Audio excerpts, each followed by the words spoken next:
Medical കോളേജുകളിലെ പരിതസ്ഥിതിയെക്കുറിച്ച് media one വാർത്ത report ചെയ്തിരുന്നു. ആ സമയത്ത് കോട്ടയം മെഡിക്കൽ കോളേജിനെ കുറിച്ചുമുള്ള വാർത്തയും നൽകിയിരുന്നു. അവിടെ ജീവനക്കാരുടെ അതുപോലെ തന്നെ ഡോക്ടർമാരുടെയും ഒക്കെ കുറവ് വലിയ രീതിയിൽ രോഗികൾക്ക് പ്രതിസന്ധി ഉണ്ടാക്കുന്നു എന്ന തരത്തിലുള്ള വാർത്ത അന്ന് തന്നെ റിപ്പോർട്ട് ചെയ്തതാണ്. അതിന് പിന്നാലെയാണ് ഇന്നിപ്പോൾ രാവിലെ 11 മണിക്ക് അവിടെ ഒരു അപകടം ഉണ്ടായിരിക്കുന്നത്. കെട്ടിടം തകർന്നു വീണപ്പോൾ ഒരു സ്ത്രീയുടെ മരണമാണ് അവിടെ ഉണ്ടായിരിക്കുന്നത്. വലിയ പ്രതിഷേധത്തിലേക്ക് തന്നെ കാര്യങ്ങൾ പോവുകയാണ്.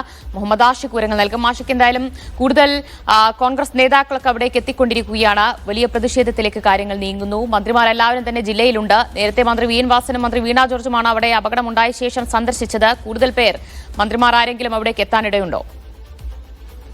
അതുമായി ബന്ധപ്പെട്ട് കൂടുതൽ വിവരങ്ങൾ ഈ ഘട്ടത്തിലില്ല. നിലവിൽ ജില്ലയുടെ ചുമതലയുള്ള വി എൻ വാസവനും ആരോഗ്യമന്ത്രി വീണ ജോർജുമാണ് ഈ അപകട സ്ഥലത്തെത്തുകയും പ്രാഥമികമായ ചില പരിശോധനകൾ നടത്തി മടങ്ങുകയും ചെയ്തു. ഈ ഘട്ടത്തിൽ അതുമായി ബന്ധപ്പെട്ട് മന്ത്രിമാരുടെ ഇടപെടലടക്കം വീഴ്ചയുണ്ടായി എന്നുള്ള വിമർശനങ്ങൾ ഈ ഘട്ടത്തിൽ ഉയർന്നു വരുന്നുണ്ട്. ഈ കെട്ടിടം ഇടിഞ്ഞു വീണത് നിസ്സാരവൽക്കരിക്കാനുള്ള ശ്രമമാണ് മന്ത്രിമാരുടെ ഭാഗത്തു നിന്ന് ഉണ്ടായത് എന്ന രാഷ്ട്രീയപരമായ ആരോപണം കൂടി ഈ ഘട്ടത്തിൽ ഉയർന്നു വരുന്നുണ്ട്. പ്രതിപക്ഷം ഈ കഴിഞ്ഞ ഏതാനും ദിവസങ്ങളായി കേരളത്തിലെ ആരോഗ്യ വകുപ്പുമായി ബന്ധപ്പെട്ട് ആരോഗ്യ മേഖലയിൽ ഉണ്ടായിരിക്കുന്ന തകർച്ച ചൂണ്ടിക്കാണിച്ചുകൊണ്ട് രാഷ്ട്രീയമായ ഒരു മൂവ്മെന്റ് കൂടി ഉണ്ടാക്കുന്ന ഘട്ടത്തിലാണ് ഈ അപകടം ഉണ്ടായിരിക്കുന്നുള്ളത് പ്രധാനപ്പെട്ടതാണ്.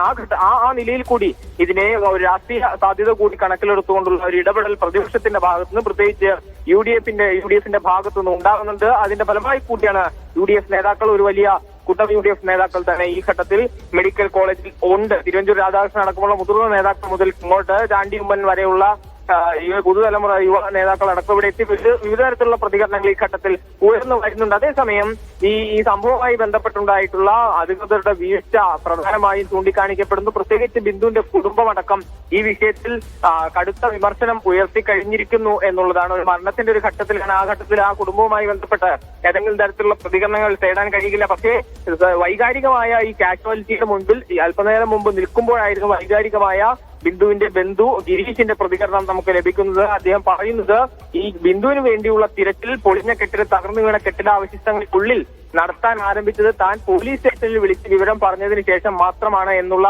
പ്രതികരണമായിരുന്നു ആ ഘട്ടത്തിൽ വന്നത്. എന്ന് വെച്ചാൽ ആരെങ്കിലും ഈ കെട്ടിടാവശിഷ്ടങ്ങൾക്കുള്ളിൽ കുടുങ്ങിപ്പോയിട്ടുണ്ടോ എന്നുള്ളത് പരിശോധിക്കാൻ ആദ്യഘട്ടത്തിൽ അധികൃതർ തയ്യാറായില്ല എന്നുള്ളത് മാത്രമല്ല, ഇത് ഉപയോഗശൂന്യമായി കിടന്നിരുന്ന ഒരു കെട്ടിടമാണ് എന്ന് കാണിച്ച് ഈ അപകടത്തെ നിസ്സാരവൽക്കരിക്കാനുള്ള ഒരു ശ്രമം ബോധപൂർവമായി തന്നെ ഉണ്ടായി എന്ന വിമർശനം ഉയരുന്നു. അതിന്റെ ഫലമായി കൂടിയാണ് ഈ അപകടത്തിൽ ഒരു ജീവൻ നഷ്ടപ്പെടുന്ന സാഹചര്യം ഉണ്ടായത് എന്നുള്ളത് നമുക്ക് മനസ്സിലാക്കാൻ കഴിയുന്നത്. ഈ അപകടം നടന്ന ഏതാണ്ട് 2 മണിക്കൂറുകൾക്ക് ശേഷമാണ് ബിന്ദുവിന്റെ ശരീരം കെട്ടിടാവശിഷ്ടങ്ങളിൽ നിന്ന് പുറത്തെടുക്കുന്നതും ചലനമറ്റ ശരീരം കാഷ്വാലിറ്റിയിലേക്ക് എത്തിക്കുമ്പോൾ തന്നെ ഏതാണ്ട് മരണപ്പെട്ട നിലയിലായിരുന്നു ബിന്ദുവിന്റെ ശരീരം. പിന്നീട് അത് സ്ഥിരീകരിക്കാൻ അല്പം കൂടി സമയം വേണ്ടി വന്നു എന്നുള്ളതാണ്. ഏതായാലും ബിന്ദുവിന്റെ കുടുംബവുമായി ബന്ധപ്പെട്ട് വളരെ വൈകാരികമായ നിമിഷങ്ങൾ കൂടി ഈ ഘട്ടത്തിൽ ഉണ്ടാകുന്നു എന്നുള്ളത്. ഭർത്താവിന്റെ ചികിത്സയുമായി ബന്ധപ്പെട്ടാണ് മകൾക്കൊപ്പം ഈ ബിന്ദു ഇവിടെ ആശുപത്രിയിൽ എത്തിയത് എന്നുള്ളതാണ്. ഭർത്താവാണ് ഈ മൃതദേഹം തിരിച്ചറിഞ്ഞ് ബിന്ദുവാണ് എന്ന് സ്ഥിരീകരിക്കുന്നതും മറ്റും ഉണ്ടാകുന്നത്. ഞാൻ ആഷിഖിലേക്ക് വരാം. എന്തായാലും എന്തുകൊണ്ട് ഈ അപകടം ഉണ്ടായതിന്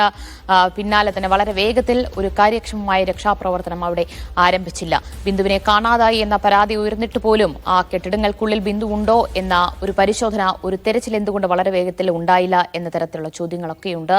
ഇതിന് ആരോഗ്യമന്ത്രി തന്നെ മറുപടി പറയേണ്ടി വരും എന്നത് ഉറപ്പാണ്.